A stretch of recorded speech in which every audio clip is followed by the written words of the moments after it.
ಎಲ್ರಿಗೂ ನಮಸ್ಕಾರ. ಇವತ್ತು ಭಾನುವಾರ ಭೂಮಿಸಿದ್ದೇಶ್ವರ ಸ್ವಾಮಿ ದೇವಸ್ಥಾನದಲ್ಲಿ ದೇವರ ದರ್ಶನ ಮಾಡಲು ಹೊರಟಿದ್ದೀವಿ. ಸೊ 4 ದಿನಗಳ ಮಹಾಪೂಜೆಯ ನಂತರ ಇವತ್ತು ದೇವರ ದರ್ಶನ ಆಗುತ್ತೆ. ಜೊತೆಗೆ ಅನ್ನದಾಸೋಹ ಕೂಡ ಮಾಡ್ತಿದ್ದಾರೆ. ನಾನು ಹೇಳಿದ್ದೀನಿ ನಿನ್ನೆ ಬ್ಲಾಗಲ್ಲಿ ಕಂಪ್ಲೀಟಾಗಿ ಎಲ್ಲ ಹೇಳಿದ್ದೆ. ನಾನು ಜಾನು ಮತ್ತು ಅವರು ಹೊರಟ್ವಿ. ಮುದ್ದು ಸದ್ಯಕ್ಕೆ ಬಿಸಿಲಿರುತ್ತೆ ಬೇಡ ಅಂಥೇಳಿ ಮುದ್ದನ್ನ ಮಲಗಿಸ್ಬಿಟ್ಟು ಅಮ್ಮನ ಮನೇಲಿ ನಾವು ಹೊರಟಿದ್ದು. ಏಕೆಂದರೆ ಮುದ್ದು ತುಂಬ ಕ್ರೌಡ್ ಇರುತ್ತೆ, ತುಂಬಾ ಜನ ಬರ್ತಾರೆ ಅಂತ ಗೊತ್ತಿರುತ್ತಲ್ವ, ಹಾಗಾಗಿ ಬೇಡ ಅಂತ. ಏನೇ ದೇವಸ್ಥಾನಕ್ಕೆ ಹೋಗ್ತಾ ಹತ್ತತ್ರನೇ ಚೌಡೇಶ್ವರಿ ದೇವಸ್ಥಾನದಿಂದನೇ ಟ್ರಾಫಿಕ್ ಜಾಮ್ ಆಗಿರುತ್ತು.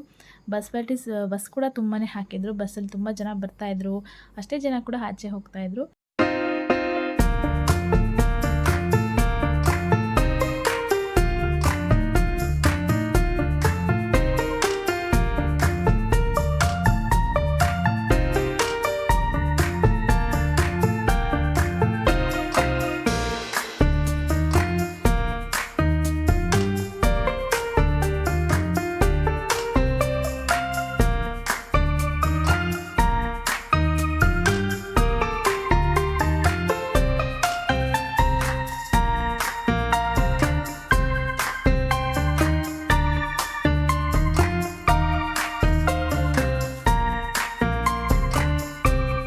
ಸೊ ದೇವಸ್ಥಾನ ಆವರಣ ಫುಲ್ಲು ಜಾತ್ರಾ ಮಹೋತ್ಸವ ಥರನೇ ಉತ್ಸವ ಆಗೋಗಿತ್ತು. ಅಷ್ಟು ಜನ ಇದ್ದರು.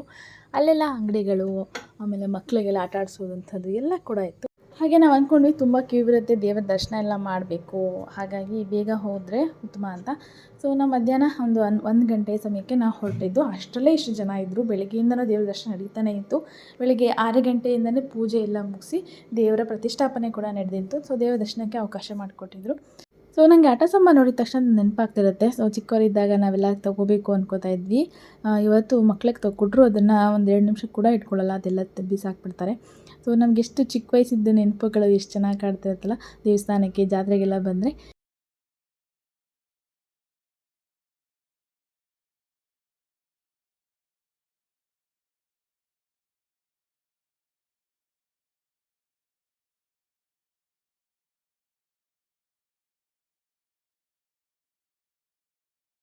ಇನ್ನು ಪೂಜೆ ಎಲ್ಲ ಆಚೆನೇ ಮಾಡ್ಕೋಬೇಕಿತ್ತು. ಸೊ ಆಚೆ ಕಡೆ ಕರ್ಪೂರ ಗಂಟೆ ಎಲ್ಲ ಹಚ್ಚಿ ನಮಸ್ಕಾರ ಮಾಡಿಕೊಂಡು ಆಮೇಲೆ ಒಳಗಡೆ ಹೋಗೋಕ್ಕೆ ಅವಕಾಶ ಇತ್ತು. ಒಳಗಡೆ ನೋಡಿದ್ರೆ ಕ್ಯೂ, ನನ್ನ ಪ್ರಕಾರ ಅಷ್ಟೇನು ಜನ ಇರಲಿಲ್ಲ ಅಂತ ಅನಿಸುತ್ತೆ. ಕ್ಯೂಗೆ ಆರಾಮಸಾಗಿ ದರ್ಶನ ಬೇಗ ಬೇಗ ಕಳಿಸ್ತಾ ಇದ್ದರಿಂದ ಜನರು ಕೂಡ ಮೂವ್ ಆಗ್ತಾಯಿದ್ರು.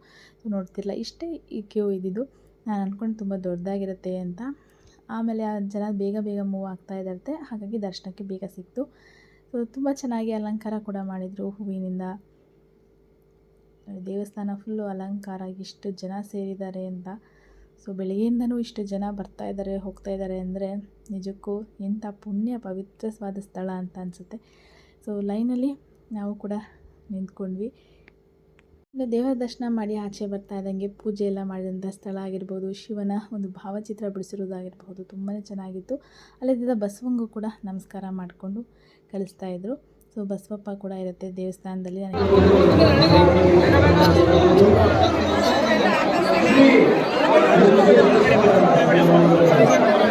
ಅಲ್ಲಿ ದೇವರ ಪ್ರತಿಷ್ಠಾಪನೆ ಮಾಡಿದ್ದು, ಕಲಶ ಪೂಜೆ ಮಾಡಿದ್ದು, ಯಜ್ಞ ಮಾಡಿದ್ದು, ಯಾಗ ಮಾಡಿದ್ದೆಲ್ಲ ಪ್ರತಿಯೊಂದನ್ನು ಕೂಡ ಇಲ್ಲಿದೆ.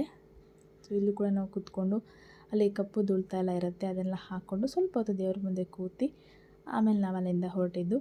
ಸೊ ಇಲ್ಲಿ 4 ದಿನದ ಪೂಜೆ ಕೂಡ ನಡೆದಿದ್ದಂಥ ಸ್ಥಳ ನೋಡಿ, ಎಷ್ಟು ಚೆನ್ನಾಗಿದೆ, ಎಷ್ಟು ಅಲಂಕಾರ ತುಂಬ ಚೆನ್ನಾಗಿ ಮಾಡಿದ್ದಾರೆ.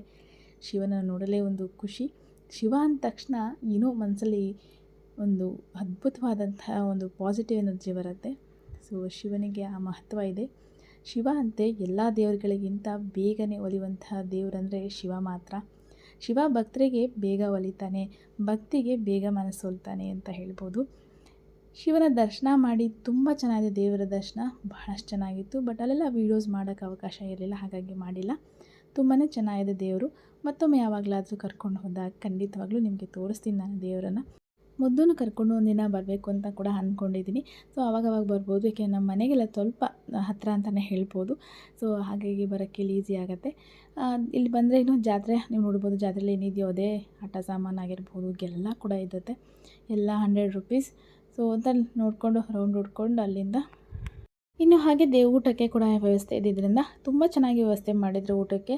ಸೊ ಆರಾಮ್ಸೆ ಕುತ್ಕೊಂಡು ಊಟ ಮಾಡಿ ಟೇಬಲ್ ಕೂಡ ಎಲ್ಲ ವ್ಯವಸ್ಥೆ ಚೆನ್ನಾಗಿತ್ತು. ತುಂಬ ಜನಕ್ಕೆ ಇದು ತುಂಬ ಜನ ಪೆಂಡಲ್ ಕೂಡ ಅಷ್ಟೇ ಹಾಕಿದರು.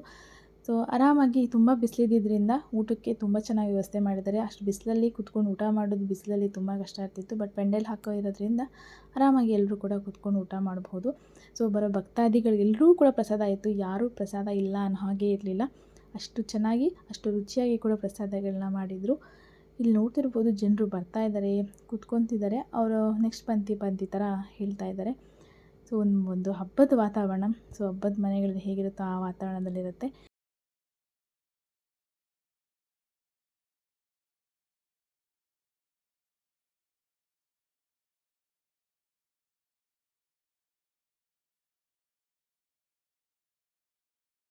ಅವರೆಕಾಳು ಕೂಟು. ಸೊ ಇದಂತೂ ಇದ್ದೇ ಇರುತ್ತೆ. ತುಂಬ ಚೆನ್ನಾಗಿ ಮಾಡಿದರು. ಹಾಗೆ ಅನ್ನ ಸಾಂಬಾರು, ಅದರ ಜೊತೆಗೆ ಬೂಂದಿ ಪಾಯಸ. ತುಂಬ ಚೆನ್ನಾಗಿತ್ತು ಊಟ. ಸೊ ಎಲ್ಲರೂ ಊಟ ಮಾಡಿದ್ವಿ. ಜಾನುಗೂ ಕೂಡ ಊಟ ಮಾಡಿಸಿದ್ವಿ. ಅವಳು ಕೂಡ ಅಷ್ಟೇ ಊಟ ಮಾಡಿದ್ಲು. ಮನೇಲಿ ಸ್ವಲ್ಪ ಕಮ್ಮಿ ತಿಂದರು, ಅಲ್ಲಿ ಸ್ವಲ್ಪ ಪ್ರಸಾದ ಅಂತ ಜಾಸ್ತಿನೇ ತಿಂತಾಳೆ. ಖುಷಿ ಆಗುತ್ತೆ. ಸೊ ಪ್ರಸಾದ, ದೇವ್ರಿಗೆ ಸಿಗೋ ಪ್ರಸಾದನೇ ಒಂದು ಪುಣ್ಯ. ಅದನ್ನು ನಾವು ಸೇವಿಸ್ತಿದ್ದೀವಿ ಅನ್ನೋದೇ ಇನ್ನೊಂದು ಪುಣ್ಯನೇ ಅಂತ ಹೇಳ್ಬೋದು. ಸೊ ನಾವು ಕೂಡ ದೇವರ ಪ್ರಸಾದ ತಿಂದು ನೋಡಿ ಜಾನು ಫುಲ್ ಊಟ ಮಾಡ್ತಾಯಿದ್ದಾಳೆ. ಸೊ ಅವರೆಕಾಳು ಅವಳಿಗೆ ಸ್ವಲ್ಪ ಖಾರ ಅನಿಸುತ್ತೆ. ಬಟ್ ನಾವೆಲ್ಲ ಪ್ರಸಾದ ತುಂಬ ಚೆನ್ನಾಗಿತ್ತು, ತಿಂದ್ವಿ. ಆಮೇಲೆ ಬೂಂದಿ ಪಾಯಸ.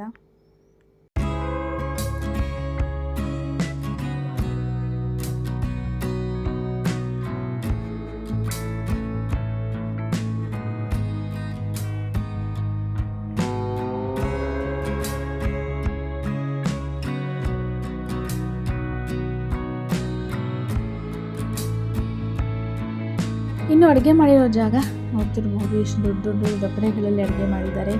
ಪಾಯಸ, ಅನ್ನ, ಸಾಂಬಾರು ಎಲ್ಲ ಕೂಡ ಇತ್ತು. ನೋಡಿ ಎಷ್ಟಿದೆ, ಅಕ್ಕಿ ಎಲ್ಲ ಕೊಟ್ಟಿದ್ದಾರೆ, ಅದೆಲ್ಲ ಇಟ್ಕೊಂಡಿದ್ದಾರೆ.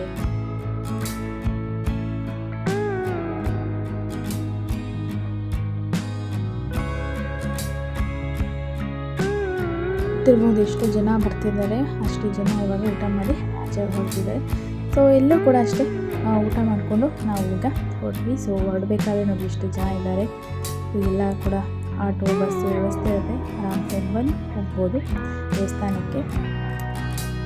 ನಾವಲ್ಲಿಂದ ಹೊರಟಿದ್ದ ದೃಶ್ಯ